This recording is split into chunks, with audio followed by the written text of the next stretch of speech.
I tell you, it's got this. My hair, Gary. You've just sent us live with my hair like this. We are live on YouTube. Hello, if you join us today, tomorrow, 6 months' time.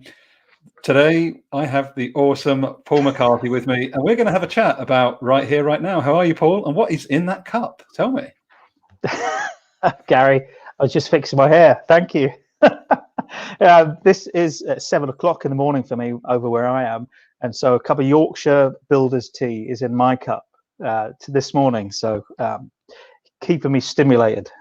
Love it. Well, I'll try and keep you going with this conversation, mate. So tell our viewers a little bit about. So you're 8 hours behind, but you definitely do not have a West Coast US accent. What's going on there? Well, from the UK, from a place called Shepherd's Bush, originally West London, and I've been over in Canada since 2011. So the last Great Recession sent me over from the UK. I decided to kind of start a new life, and I came to Canada and got some opportunities, and here I am 10 years later as a Canadian citizen as well as a British citizen, and still kind of going back and forth between the two, and unfortunately watching a lot what's happening in my home country at the moment, and kind of being unable to go back there. So I haven't been back for a while, so it's been a little bit tough on that side. But yeah, I'm from live in Canada. I'm in the boondocks, as you'd say, in the countryside in British Columbia.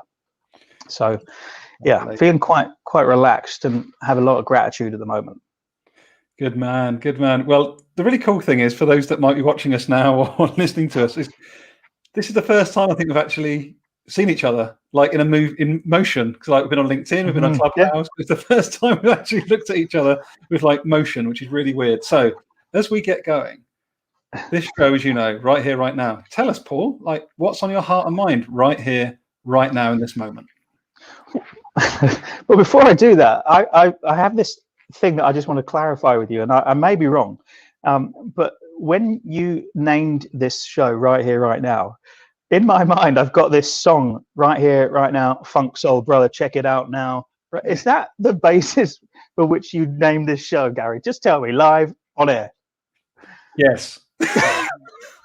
It was Fatboy Slim was actually Fatboy Slim was the fuel for this, but it was the fuel. I couldn't afford to get the rights to use the tune, but secondly, yeah, and I just think there's something. What we really wanted to capture with this live show was we don't really celebrate the in the moment experiences of life. We're so busy designing for perfection or getting this culture change right or bringing a new product to market. I don't think we celebrate our humanity in the moment enough, which is the fallovers, the mistakes, the bruises, the laughter, the hilarity, the companionship. So that's what this show's about, is capturing in the moment expressions of our humanity. And that's what it's about right here, right now. And we can go raving afterwards. Great, thank you so much. It was on my mind. I couldn't sleep very well because of it, and now I can have a sleep like a baby tonight. So, what's on my mind and my heart right now? Well, you know, I'm driven by honesty. I'm driven by a sense of purpose that kind of it permeates everything I do, and it transcends boundaries, playbooks, silos, agendas, political nonsense in organizations and in humanity. And I'm a trusting person, and I really trust people until or unless they show signs of perhaps distrust, which then I try to work with them to understand. And yet again, I feel that I've kind of stepped on another landmine, which is, you know, talking with people about helping me on my journey with fire leadership, which is great. And people are coming out of the woodwork, you know, calling it a quiet revolution, a movement, a quest. It's great, you know, it's a movement. And then there's always a price tag attached to it, right? So someone says they're going to help and they really want to help. And I'm someone that's, you know, trying to be resourceful in times of pandemic as well, with the reality that the consulting world has been decimated and my revenue sources have pretty much dried up at the moment. But I'm driven by this quest. And so I kind of I've just had another, just before I've come on air, just had another conversation, experience, whatever you want to call it, with a vendor that's kind of not walking the talk. And so it reminds me again, these are all nice people, but it all reminds me again that we're driven by something that's not this bigger purpose, quest, wholeness, but at the end of the day, the dollars and cents seem to matter. And when we really want to put our money where our mouths are, we say we do, we back out at the last minute. It's like, I don't know, schoolyard fights. I went to a very rough school in Ladbroke Grove, London, for those that remember, in the early 80s, mid 80s. It was a rough area. And, the schoolyard fight, you'd have a fight, the bully, you'd have a fight with the bully, and people behind you would say, yeah, well, we're in your corner. We're in your corner, right? You attack the bully. And because I don't like bullies. So we'd have the fight. All of a sudden I look behind, no one's there. It's all show. So you say right here, right now, it's like, who's in the corner and actually be in the corner? So that's, you've caught me hot off the press, Garry, just having received another kind of dialogue like that. So that's why I'm having a cup of tea with my Richard Gere locks, as you've just called me offline. And I've got Fat Boy Slim in my ear. Love it. Well, look, thank you so much for sharing so vulnerably, and that's what I want to do with this platform. At the end of the day, these are just moments. Now, they don't define us, but they do play part of that lived experience. No, these are all the little steps that become a belief, or they're all little steps that become a fear, or they're all little steps that become reminders. And it's actually just acknowledging those, and just embracing them and going, it's okay. So where I want to go with this is, because I really appreciate you sharing, is what come up for me is like Brené Brown's work, right? So like, you're in the arena with fired leadership, and I want to come to that in a second. Like, what's the background? We'll go into that. But what came up for me really powerfully was like Brené's work, where she says, if you're not in the arena, like, you're in the cheap seats. Yeah, like, so you can get the advice all day long from people, and they seem to be in the arena, and then suddenly they're outside waving a price tag at you, going, "I'll come in the arena if you pay $3,000." Yeah, like, yeah. I didn't realize getting in the arena was conditional. Yeah, the cheap seats, Garry. And by the way, that vendor's very, very nice people, and they did have a price tag, which I wasn't haggling or anything like that. But it was a case of, we're in this together, aren't we? Until we're not. And so I'm still in it regardless. So yeah, the cheap seats concept is a really interesting one, because I've had this, like, with what I'm doing with Fired Leadership. I've been working on this for about 4 years now. And I have consistently found that people are always offering up friendly advice when they're not asked. They're offering feedback and criticism when they haven't stepped into the arena themselves, and they don't know, pardon my French, how bloody hard it is to be someone that's pushing and driving against a system that's broken. But they comment and naysay, and forgive me if it seems like I'm twisted and bitter. I'm not. Actually, these people spur me on. And actually, I was on a podcast yesterday with someone that's coming out in the next few days, and they said, "What inspires you, Paul?" And I said, "Being told that will never work. That's what inspires me." So the people in the cheap seats, carry on, love, carry on. Everyone that wants to say, "Oh, that'll never work," he'll never change the narrative about dysfunctional leadership. Well, it's happening. Everybody's moving the deck chairs around the Titanic, and I'm actually trying to shift the Titanic. And so it's a case of, if you're not in the arena, do you deserve to actually be able to provide commentary? And I'm all for freedom of speech. I'm all for kind of, exploring people's opinions. But if they haven't tried your shoes on, how can they truly understand where you're coming from, where you're going, and how can they actually compassionately demonstrate empathy if they're just going to throw the peanuts, as Brené talks about? I actually talk about it in the sense of how leaders are recruited today. I call it the gladiator den. We throw candidates into a pool, and we hope, it's like shark chum. We see, how much we can throw at them. And, the gregarious alpha person that always talks over the others is always the one that seems to get these kind of leadership positions in these aggressive type environments. That's not the future. And so I see that being played out in my life. I see that being played out in the world of leadership. And I'm quite quite annoyed by it, to be honest, Garry. The honesty, the sense of honesty doesn't seem to be a commodity that we favor too much in my world of leadership. And I'm trying to reintroduce it. Love it. And I just love that provocation as well. As I can see, like, the salmon sort of like wiggling your way back up the stream against this tide of other fish. And again, do you know something? Though? I do want to. I want to get more deeper into your work, but I just want to circle one more time around the experience you've had today, because again, like you say, empathetically, like this is not about a person; it's about the approach. Yeah, and I'm just really interested in, because we've all got to make a crust in the current society. We do need to make money, but I think it's more about the how than it necessarily is about, I'm happy. I've spent thousands on coaches in the last 5 years because it's been well aligned. There's been value given to me up front, and I've gone, okay, I want to work with you because, wow, Paul, I've got to know you the last 6 months, and I'm attracted to you. Therefore, I want to work with you, rather than this sort of enroll you into a faux vision, and then I'll slap the tag on you at the end. And I'm just interested if you see, that's my experience of that. It's like, it's not that you wouldn't be prepared even to pay. It's actually the how that comes out. I don't know if that is, I don't know what your challenge or build on that would be. Yeah, I mean, you're right. We're all in this. We need to make a crust, right? We need to put food on the table, and we need to generate revenue somehow. No problem with that. It is the how. It's the being brought into a funnel that you're told isn't a funnel like everybody else's funnel, but you're nonetheless moved along this invisible funnel that isn't a funnel, to the point where we're now not going to provide any more courtesy support to you, because yesterday we were trying to recruit you and get your services. Now, because you've talked about the price, we're not going to help you anymore, and now you go down a different path of our funnel. And so it is the how for me, because I'm a really big believer in that. Relationships, they need to be genuine, right? If I come to you and all my intention is, Garry, is to say, I want to leverage you and your network to propagate my brand, right? Then I'm disingenuous and I'm an asshole. From frankly, correct.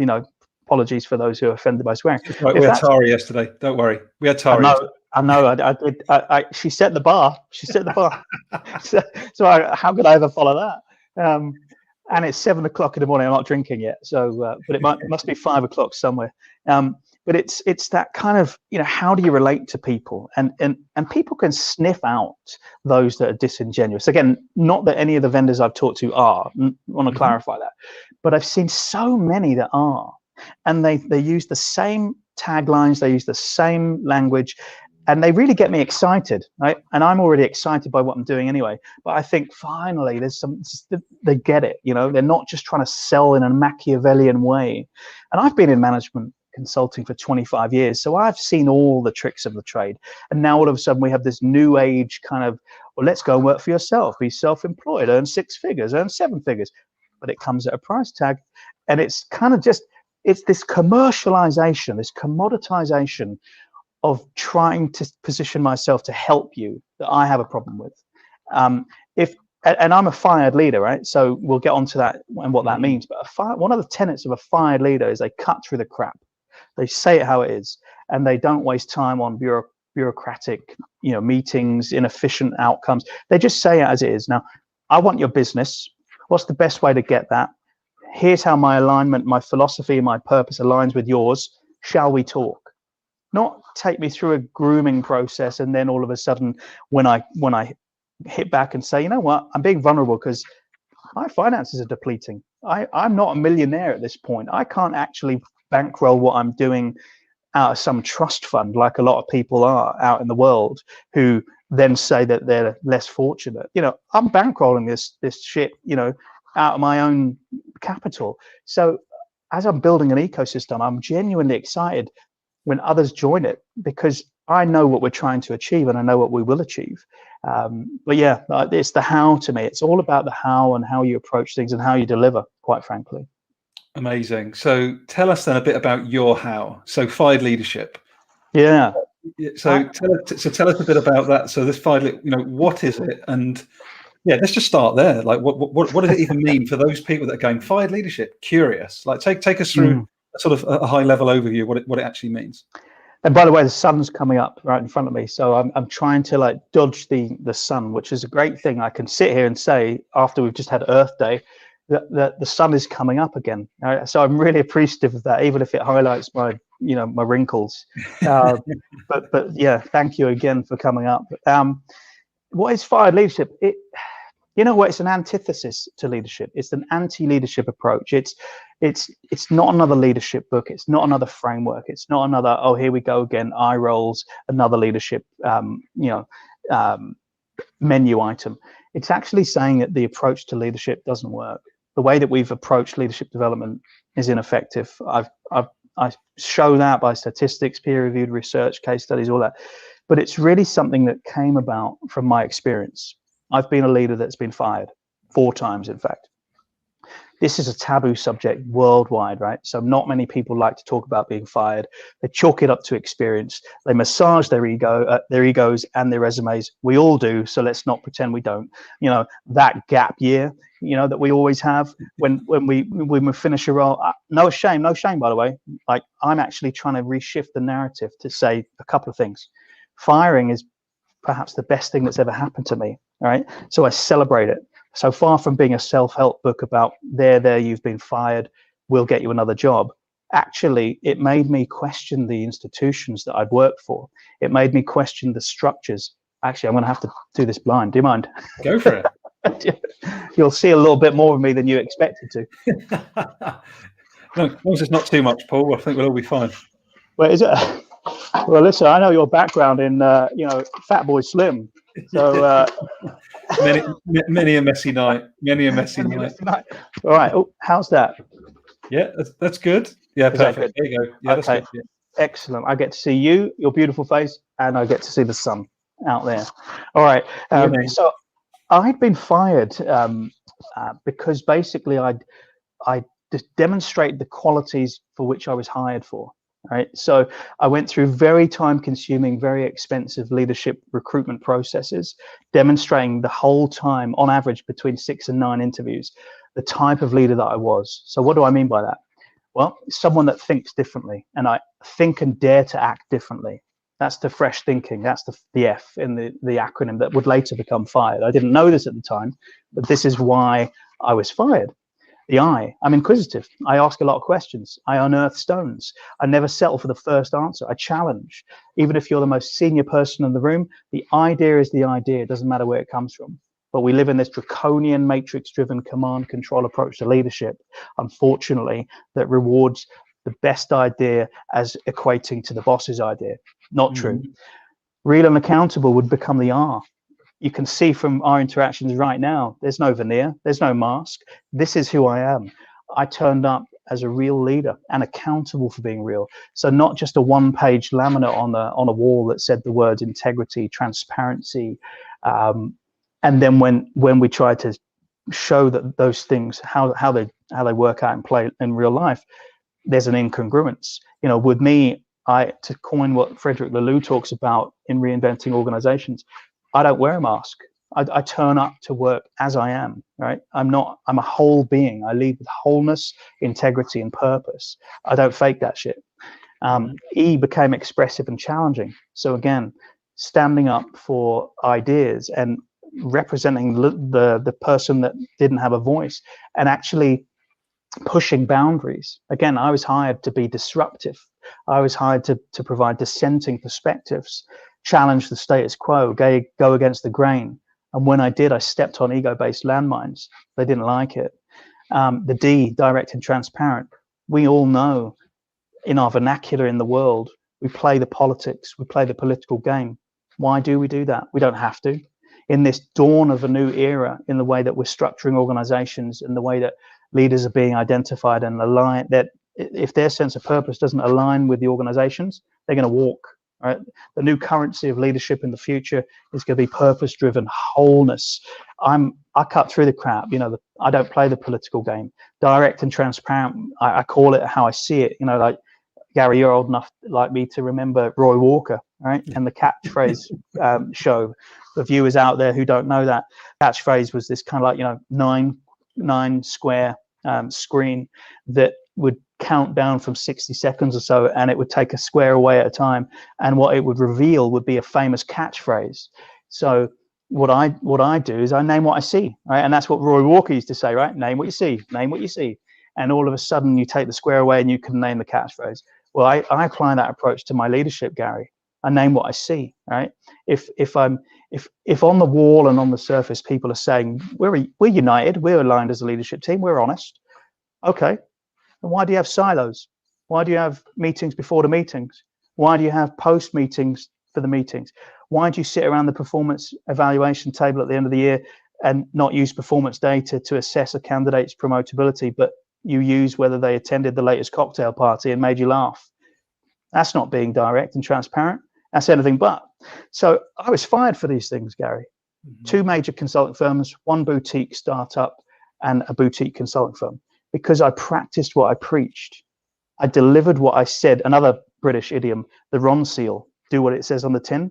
Mm-hmm. I did what I said on the tin. And, I did all this stuff before COVID, by the way. So COVID has actually accelerated the need for these types of leaders. So Fired Leadership was born. I was sitting quite literally, not as in a beautiful place like this at the time, in a basement, quite literally, a windowless basement, eating pizza, playing ping pong, reflecting on why I've been fired. And I thought, it's my job as a leadership consultant as well to stay on top of the trends. And I see that leaders are not being developed effectively today. This was 4 years ago. I wonder if these qualities I was fired for are what leaders need in the future. So I started a painstaking exercise to actually review leadership competency models, leadership programs. And you know what I realized? I realized that those qualities are missing from leadership development. And then all of a sudden I got this crazy idea. What if we're firing the very talent that we need to take us through ongoing disruption? By the way, that was pre-COVID, right? And then I started getting even more curious. And I was like, is our leadership model broken? Are we hypocrites? Are we dysfunctional? Are we just not talking about it and hoping it will go away? What did I do? I exposed the belly of the beast, Gary. I highlighted the hypocrisy and the dysfunction. Then I got even more curious and I started looking at all the money we spend on leadership development and how ineffective it is and how effective it is. And all of a sudden I've got the makings of this, which is now 4 years later, The Fired Leader, Reinventing the Future of Leadership. This is the first time it's been printed. This is my first of 3 manuscripts talking about a new approach to develop leaders in the future. So far from, the cheap seats you mentioned earlier, I actually got off my arse and did something about it. I sat there and I thought, I've been fired. I could just cry into my Yorkshire tea, or I can actually question the system, because too many of us don't question the system, Gary, right? So I just started to get curious about it, right? Poor boy from Shepherd's Bush, who am I, right? I'm going up against all these gurus now that we both know and love and maybe not so love, but they're propagating a broken system. And I've talked to a bunch of them offline and they all quietly confer. We spend $400 billion on an ineffective approach to leadership development. Why is that? What I'm trying to do is shift the narrative. And, I said to you many times, mate, that I'll either be a pariah and people will say this guy's a quack. Well, guess what? I'll go and sell coconuts on a beach in Thailand. I don't care. Someone's got to be honest, and it's about time. Yes, I love it. Love it. I'll take a breath there. Love it. Take a breath. Have your Yorkshire tea. No, but I do love it, and I think this is also why this sort of conversation is so important. And actually, you can actually see how much it matters to you. Like we can do just a podcast, or we can actually see the energy that comes with body language and intonation, because it is high time. And like we had Tara on yesterday, got yourself on today. Like there's a common theme already in the first couple of conversations, which is getting away from the platitude of disruption and how do we challenge the status quo? Let's drop all that for a second and just say the system is designed perfectly. Those in power today, right? It's designed perfectly. You get rid of the very people that can actually accelerate your business in the way that you're saying. So the very people that can drive innovation, the very people that can make your organization more inclusive, the ones that are telling you there is a better way, are actually the people that you hear from the least. And I'm speaking that from personal experience right now. Yeah. And Gary, that's the irony. We spend so much money and time saying that we want to recruit leaders with those attributes, right? Whatever you call them, skills, competencies, attributes, qualities, whatever they are. By the way, there's millions of hits on Google for what these things are leaders need. But we spend so much money and time and glossy brochures and Glassdoor stuff and all that stuff saying we want people that have dissenting perspectives to challenge us. But when they do, what I've realized is our structures are just not equipped to be able to handle it. And why? Because we're relying on outdated playbooks. We brought ego-based leadership into the mix, and unfortunately it's ruling the roost. And so very few of us want to talk about this. And I put a post out a few weeks ago. I got these kind of like these posts going and getting great comments and stuff. And one of them was, and Adam Grant's work, Think Again, he tells us about rethinking how we approach thinking. And, none of his ideas are new, that, they're all kind of like synthesized, but they've been around for a long time, and not many of us have actually realized that or put them into effect. But one of the things he says is, I've leveraged it, which is basically to say, when you bring out a new idea into the world and you go against the grain, you're considered a pariah. And then when dissenting perspectives become adopted, and someone or a trial, a nucleus tries them, you are now considered a game changer. And why is that? I'm fascinated by the undercurrent of that, which is why my logo is the way it is. It's kind of like, and I love your logo, by the way. I looked at that the other day, so I know it's a different kind of take from where you were before. So I really like that. So kudos to whoever did that in Brazil, I think it was, right? Anna. Yeah. So it's good. But the logo for me is the fish going against the grain, right? The world of leadership is going backwards. Fired leadership is going forwards. And for those who may not know the origin of that logo, in the 15th century, when Christianity, and I'm not religious, but I am spiritual based, but in 15th century or so, when Christianity, and to be a Christian you were persecuted, well, much like we are today, actually, there's persecution going all over the place. We could take this conversation down many of those streams that we've seen recently, right? But if you were a Christian, if you came across someone on the road, you'd draw the top half of a fish, and if they were a Christian, they'd draw the bottom half of the fish. And it was used as a secret language to connect with fellow Christians that were persecuted.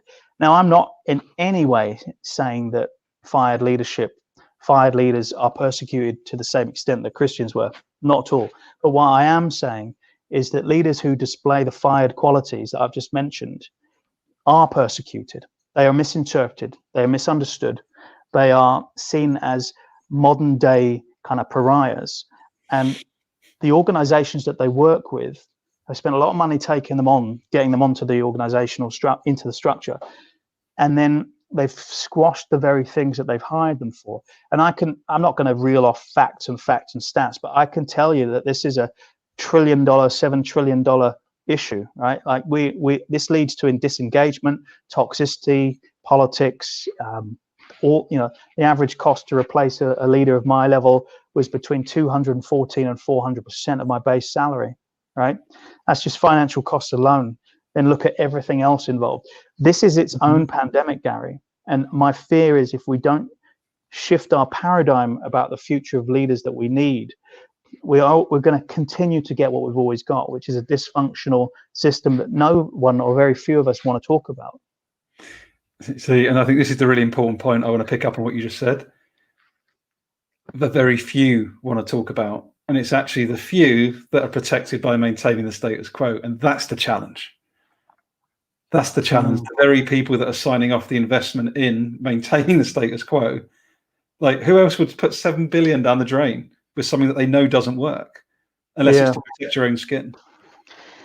Well, and that's why, one of my, I'm driven by this quest, and I want to understand where's the best way for people to benefit. Like, who is it? The baby boomers that are on their way out, who, let's face it, are more interested in legacy. They're not interested in unearthing the reality that they've been captaining a ship that's been sinking for years, but they don't see it, they don't care, or quite frankly, they're powerless. They want to do something about it, but they feel constrained by the system. But we know that the new organizational structures that are coming, self-management organizations, teal-based, purpose-driven, the currency of whether people work there or not is whether they can have an impact on those structures.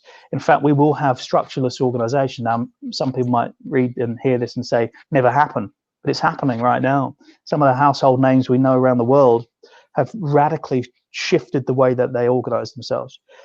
But I'm interested in, do I appeal to the people that are in the matrix and feel they can't or won't change it? Or am I really appealing to the future leaders out there, the future Generation X, the millennials, who's coming after millennials as well? So what I've always said, Gary, is that, I look at this as an airplane. When we used to get on, remember pre-COVID when we used to get on airplanes, I always look at the person that I'm interested in impacting with this work in terms of, they sit at the front of the plane. And I don't mean that because they can financially afford it. I mean that because they have the vision, they have the courage, the bravery. They're going to get off the cheap seats and they're going to get into the arena and they're going to do something about what they're seeing. They already know the system needs to improve. It may need to be blown up, but they have the courage, they have the vision, the purpose, and they're driven. I'm not interested in the people at the back of the plane, what I call jobsworths, who have a big bunch of keys and just carry a big bunch of keys around, who actually complain the system is broken but never do anything about it. They're complicit, in my opinion. Now, again, they might be complicit not through their choice. No judgment on any of this. But where can we affect the most change? And so this is what I struggle with, but I'm also motivated by, because there are small pockets of people coming up all over the world that are forming these ecosystems, and I'm really thrilled about it. And I'm so happy to start seeing that this conversation is coming out, it's being aired, and there might be people that think I'm just a bitter and twisted, jaded leader who's been fired. Think that's fine. For me, it's not about that at all. It's actually about something much bigger, and my experiences were the platform to enable me to not take the blue pill anymore. And so now I see the way that we can improve things, and I want to improve things. I love it so much. We need to have a chat offline, and probably back on here again in a few months' time once your book is sort of out in people's hands, because I'm literally building a community similar to what you're asserting. So within the industry, I work within the chemicals industries. I'm actually reaching out to people who are just like me. Not that I've been fired, but I have those traits that you've described that make up fired leadership. And you can't always find within your own organization those people that are prepared to step up or to speak or to challenge. However, there are people across the sector in different functions, in different roles. So I've literally I've reached out to over 2,000 people and connected with 600 in the last 6 months. Wow. And had conversations with over 20. And there are these, so the reason I'm explaining this is to not that you need validation, but to reinforce your message today, which is, I think the value of your work is actually not only the next generation, but those that know change needs to come, but they just don't have the people around them, maybe in their current organization. But if they realize that when they come into the fired leadership community, or they find their other communities across sector, across function, that's where fired leadership is going to accelerate for me, is the network effects, Paul. It's going to be the network effect. It's not necessarily going to be, there will be organizational success for sure, but I think the accelerant is going to be how fired leadership networks across sector and across function. Well, and it's very much the viral effect. So, I've done a lot of work in transformation as well, and change management, and I've known all the models, the Kotter, the ProSci. I've worked with all of them, and they have pros and they have cons. And we know that the future of transformation is what I call based on a viral change concept. And what is that? That's kind of like, imagine you gather around the water cooler, and we've all had change management done to us, right? We've all had it. Oh, we're on step 2 now. We're taking you through step 2 or step 3. Viral change is something different, which is this ripple effect. And it's saying, hey, Gary, these guys are in there. We're doing this. They've asked us to try this. I was a bit reluctant at first, but I'm trying it. It's really benefiting me. And then you say, oh, I might try that too, because that network effect, it's had an impact at your peer-to-peer level. And so in the same way, I see fired leadership being, and and I say in my book and in other materials that if you, at the moment, if you want to understand the true nature of leadership and the effectiveness of leadership in your organization and the development of leaders, just be that fly on the water cooler wall, and that's where you will take the pulse of the organization's appetite and effectiveness in leadership. So absolutely, I see that this trickles down throughout the organization. I just want to bring you back to something, if I may. I'm going to go for it. As we're live, and there's no script, this is raw. I watched your face just then as you were about to say that you were a fired leader, and then you took it away. You didn't say you were a fired leader. That I want to talk about, because everyone in the world that I've talked with, and I've talked to people far and wide about this, there's some reticence about calling themselves a fired leader, because the word fired still has a connotation attached to it. Right? And so what I'm trying to do is reshift that. As much as I'm trying to reshift the nature around the narrative around leadership development and how it doesn't work, I'm also trying to take this stigma away from being fired, right?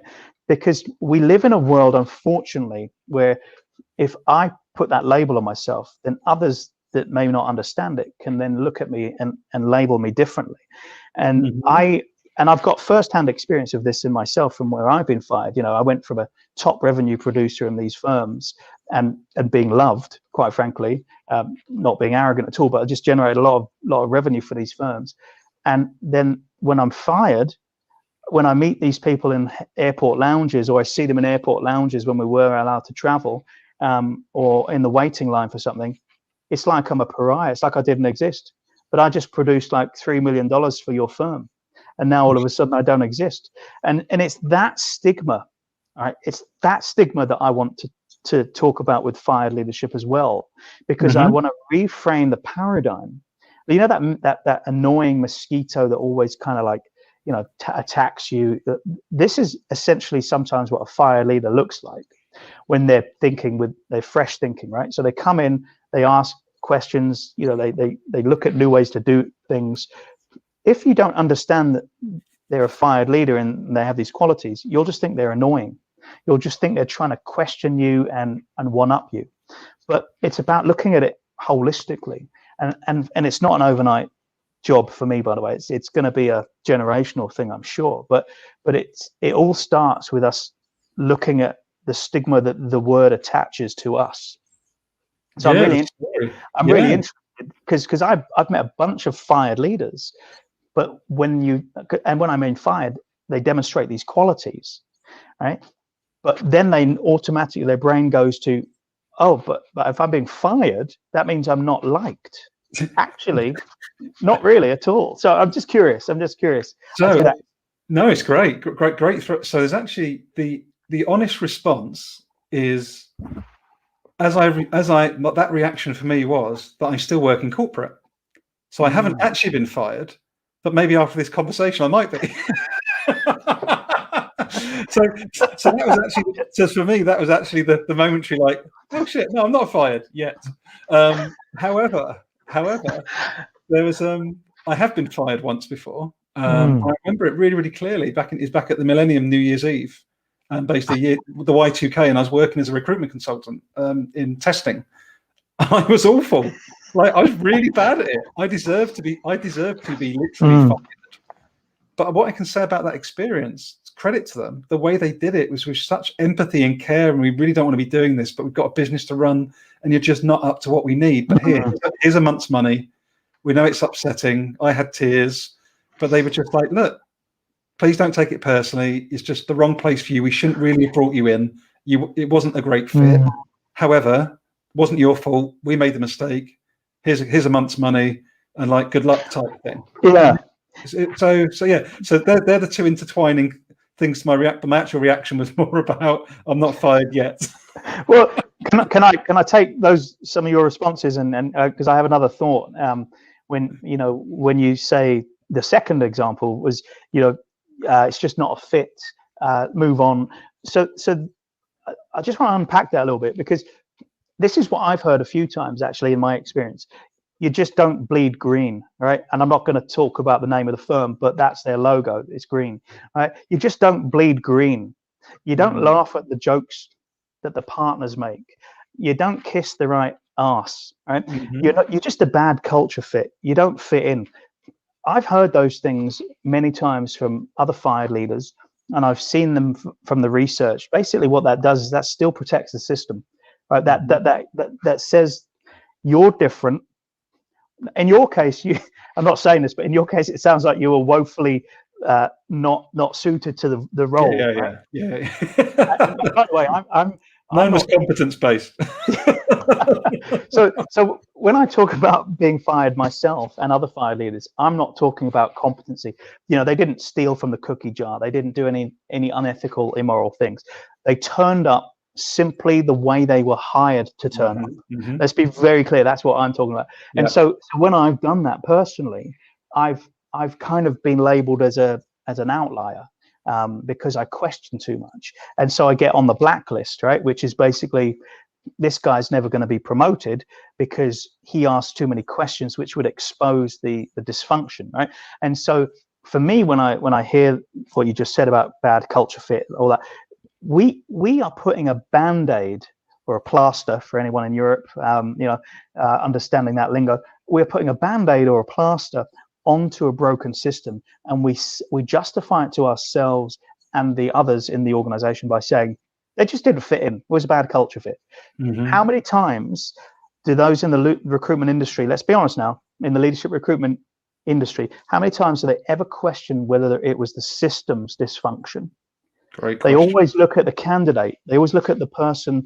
And by the way, as I mentioned, 6 to 9 interviews on average. I went through case studies, competency-based interviews, the impromptu partner just dropping into the office to see how I would cope with ambiguity. We all do it. Tricks of the trade. I've done it. I've been on the other side of the fence. That's how the system works. It's rigged, right? And so I'm saying, isn't it about time that those dissenting leaders that are brought in because of that they're looked on in a different way in the organization, because they could actually be your saviors. They could actually take you through ongoing disruption in a way where other leaders that are consigned to lead a groupthink can't, because fired leaders with these qualities, they don't play the game. They don't, and they're in it because of a bigger purpose. And this is what I'm imparting with my work. It's not just about the paycheck for them. And by the way, if you get fired after this, then I'm sure you'll be okay. and the very fact that you have to say, if I get fired, would it, again, and my words, not yours, so I'm not goading you here, but what does that say about the very fear-based culture that I see that we have when we speak out against the establishment? And yet we tout the words honesty, transparency, integrity all over these corporate brochures. But when we try to do it, we're fearful of it because we fear getting fired. That's a hypocrisy, in my opinion. It totally is. But as we can see, I'm doing a live show about it, so let's see what happens. But but the funny thing is, as we look to wrap up today, Paul, I think what's interesting is that what really resonates. I've got another question before people could get details how to contact you. So I am one of those fired leaders that works within corporate today. That, let's call it, I don't want to use bloody, but like someone that is realizing that the more that they step into their own power, understand their purpose, their values, what they believe in, the difference they can make, they're actually like, oh, actually, I wasn't brought in as a fired leader, but I'm becoming fired up in and of myself as I learn about me and the impact I can make. Yeah. And now am I in the right place where I want to be rather than fit in, based on the current system that I'm working? So I'm wondering how that may or may not inform your current work, or maybe even future work, that not necessarily being brought in as a fired leader and then being put back out for the very qualities, which is a big part of your work. But I guess what I'm offering is an invitation around, what about those fired leaders that have all of those qualities that maybe wasn't clear to them at the beginning of their employment, but they step into that power, into that firedness, as they realize more about themselves, which I think has happened an awful lot with people the last 12 months.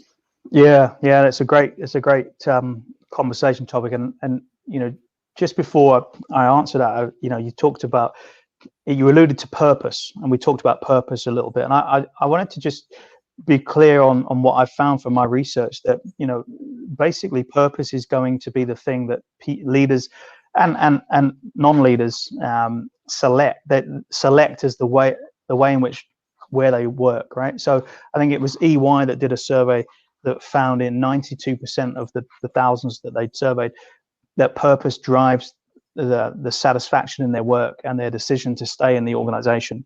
And those that are aligned their individual purpose with the organizational purpose, they're 42% more likely to outperform their competitors as an organization.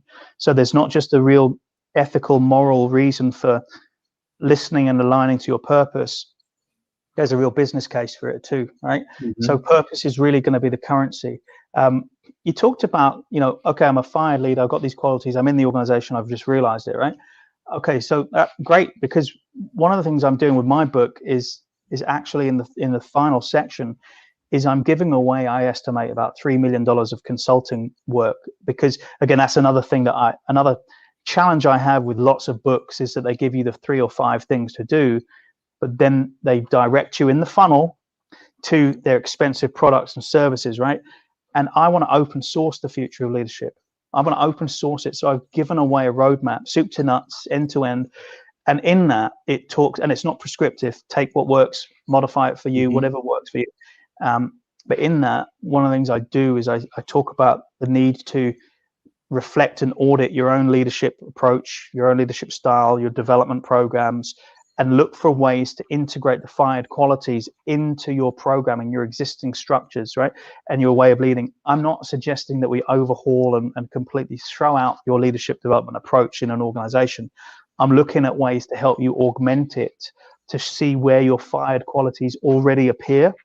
And if they, some tips, and by the way, many in the consulting world will roll their eyes at this because I've just revealed a very not secret. Well, actually, I call it giving away the secret sauce for free, that section.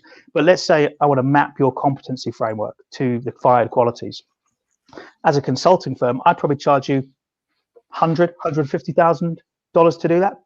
Here's what you do instead. Take a sheet of A4 paper out, put the fired qualities along the top, the left-hand side, put all your existing competencies, get a pen like this, and then put an X where one relates to the other competency, where the fired quality relates to the competency in your program. Voila.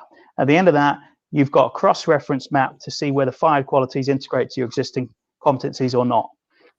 That costs you $150,000, by the way, and you can do it in 5 minutes for free. So Garry, I'm all about honesty. I'm all about put in the hands of the people. That's why I'm writing this book, to give away the solutions that I have worked with other clients to help them in leadership development. Love it.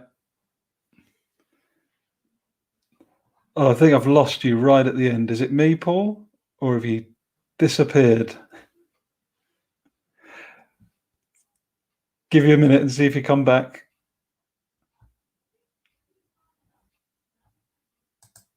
I think we've got a still Paul. Let's see if we can bring Paul back on to wrap up, or is he still? No. Let's see if he comes back. I hope you've really enjoyed this conversation, because I've absolutely loved it. And, this is literally the first time that I've heard from Paul. We've actually had a direct conversation like this. I really love his work. You can find him on Clubhouse. You can find him on LinkedIn. Just a really, really awesome human being. I think you can see how big his heart is, the difference he's trying to make in the world. I know he's going to be looking to build a fired leadership community. His book will be coming out soon. I just really invite you to find him on LinkedIn, find him on Clubhouse. Really, really awesome chap. He did have some challenges with his internet connection over the last few days, so maybe that's just come back to bite him. But what I will do is make sure that his contact details are in the notes that go against this live stream. And as and when you find us, thank you very much for joining us. If I can help you in any way, you can find my details as well in the chat, in the notes at the bottom of this conversation. Until the next Right Here, Right Now conversation, please do go connect with Paul, connect with myself, and have a great day. Take care.